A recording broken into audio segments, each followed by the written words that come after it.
Bonjour à toutes et à tous. Alors nous recevons aujourd'hui Gerhard Binker, président de la Cour d'appel du travail de Berlin-Brandebourg. Alors Gerhard, du point de vue des juridictions compétentes pour traiter des litiges relatifs aux relations de travail de droit privé, nous avons en France une spécificité qui tient à l'existence de conseils de prud'homme. Alors, rappelons ce que sont les conseils de prud'homme. C'est une juridiction spécialisée qui est chargée de trancher en première instance des litiges entre employeurs et salariés. Précisons que seuls les litiges individuels sont concernés, les différends opposant un employeur à un syndicat étant eux de la compétence d'une autre juridiction, à savoir les tribunaux judiciaires. Ces conseils de prud'homme sont principalement composés de juges non professionnels choisis par les employeurs et les salariés. Mais ces spécificités disparaissent en appel ou en cassation. Il y a certes au sein des cours d'appel et de la Cour de cassation des chambres spécialisées sur les questions sociales. On parle d'ailleurs des chambres sociales des cours d'appel et de la Cour de cassation. Mais ce ne sont pas des juridictions spécialisées. Il n'y a d'ailleurs que des magistrats professionnels et plus de juges nommés par les employeurs ou par les salariés. Et ces magistrats professionnels ne font généralement pas l'ensemble de leur carrière dans les chambres sociales. Au sein d'une cour d'appel, un magistrat peut être affecté à une chambre commerciale avant d'être affecté à une chambre sociale, puis à une chambre pénale. Alors Gerhard, comment sont organisées les juridictions du travail en Allemagne ? Existe-t-il des juridictions spécialisées uniquement en première instance, comme en France ? Non, c'est vraiment différemment. La justice du travail en Allemagne est une justice spécialisée en dehors de la justice, de la justice civile et d'ailleurs rattachée sur le plan national au ministère du Travail et pas au ministère de Justice. Elle comprend 3 niveaux.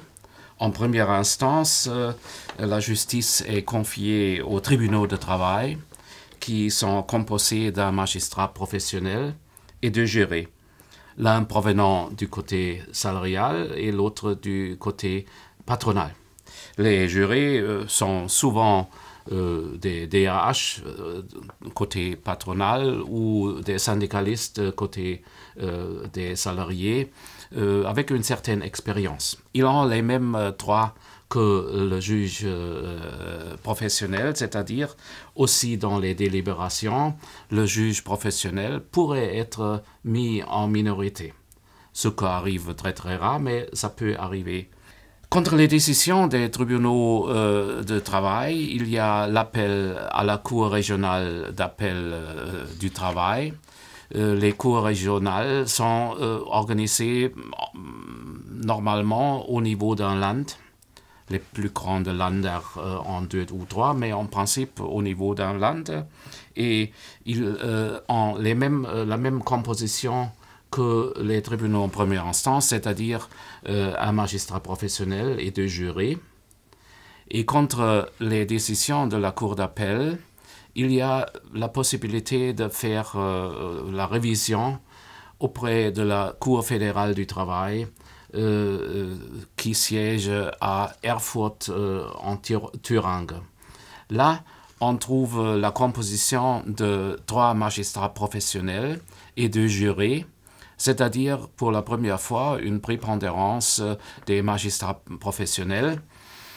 C'est pourquoi, parce que là, la révision, qui est en principe une cassation, c'est seulement une question de droit, c'est-à-dire la Cour fédérale du travail examine l'affaire selon des questions de droit et pas plus selon les questions des faits, et donc la prépondérance des magistrats professionnels. Il faut dire que, en principe, la possibilité de faire une révision à la Cour fédérale du travail est soumise à certaines conditions. Et ce n'est pas normalement qu'on puisse faire ça, mais dans des conditions spécialisées, c'est-à-dire environ 8 ou 10% des décisions des cours régionales. Des cours régionaux veulent arriver à la Cour fédérale du travail.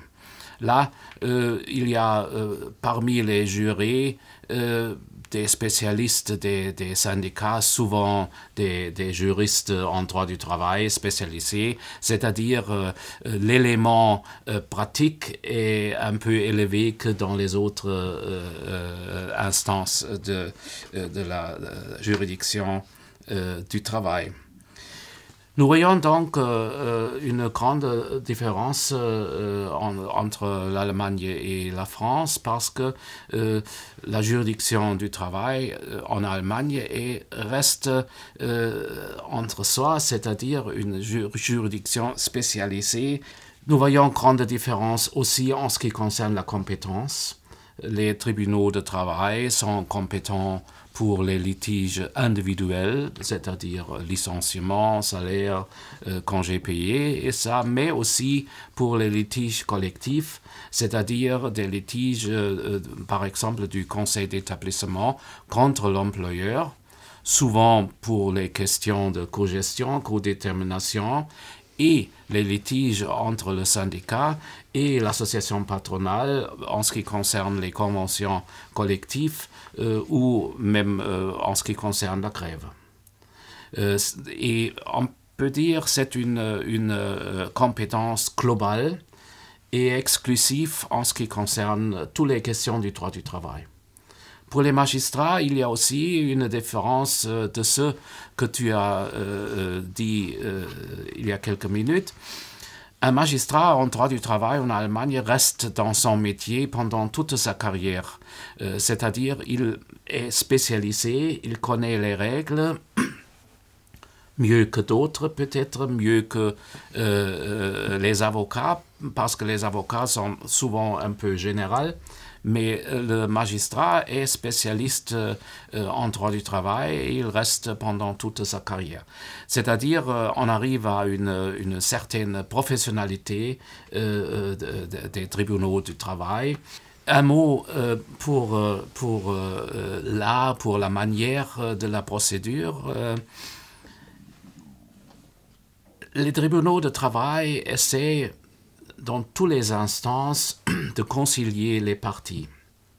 Et le résultat n'est pas si souvent une décision contradictoire, mais souvent, je dirais à 80%, une conciliation, une transaction.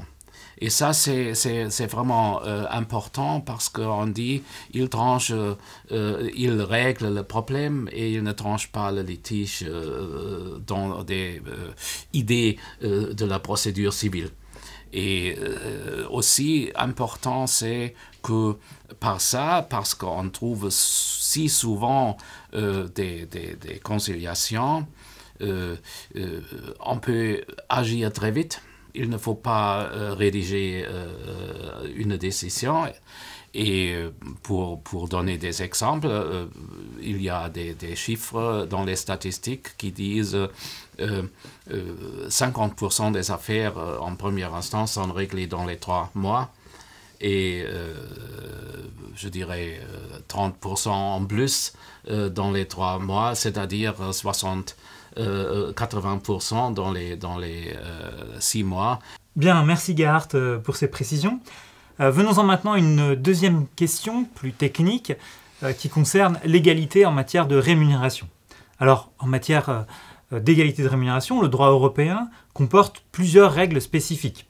Rappelons que le traité de Rome, consacré déjà en 1957, a une règle d'égalité de rémunération entre les travailleurs masculins et les travailleurs féminins, dès lors que ces travailleurs effectuent un même travail ou un travail de valeur égale.